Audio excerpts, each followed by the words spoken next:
ہے اور حکومت عام آدمی کی ریلیف کے لیے کچھ کر سکے گی. ہم سوال یہی رکھنا چاہ رہے ہیں کیونکہ ابھی تک ہم جو مہنگائی کا طوفان ہے اسے بڑھتا ہوا ہی دیکھ رہے ہیں. کنٹرول کب کیا جائے گا یہ تو آنے والا وقت بتائے گا. لیکن راشد آپ سے ہی میں پوچھنا چاہوں گی سب سے پہلے آپ کو کیا لگتا ہے صورتحال آنے والے دنوں میں کیا ہوگی؟ ریلیف ملے گا عام آدمی کو؟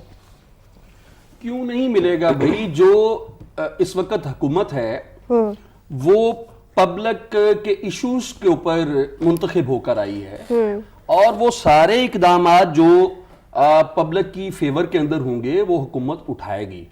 وہ کبھی وہ ظلم روا نہیں رکھے گی جو سابقہ حکومتوں کے اندر جو بوجھ ڈالا گیا لوگوں کے اوپر. آپ کو یاد ہے کہ ابھی پچھلے دنوں کے اندر پیٹرول کی اور ڈیزل کی قیمتیں کم کی گئی ہیں. اور ابھی جو آپ کا سوال ہے ایک حکومت مخالف اخبار اس کا آج کی لیڈ ہے سپر لیڈ اوپر جو لکھتی ہے اقتصادی کونسل کا ایک بھی رکن آئی ایم ایف سے رجوع کا حامی نہیں.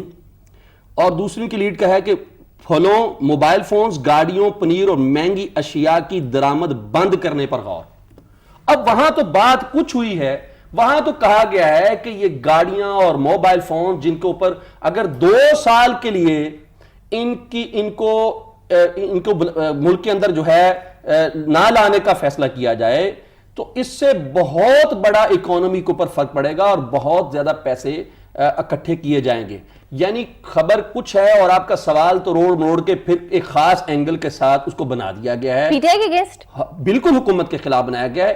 حکومت 20 دن کی حکومت ہے اور اس سے 20 سال کی ایسا لگتا ہے کہ 20 سال سے پی ٹی آئی حکومت کے اوپر اس سے مطلب تنقید اس طریقے سے کی جا رہی ہے. میں تنقید کے حق میں ہوں. تنقید اصلاح کے لیے ہونا چاہیے.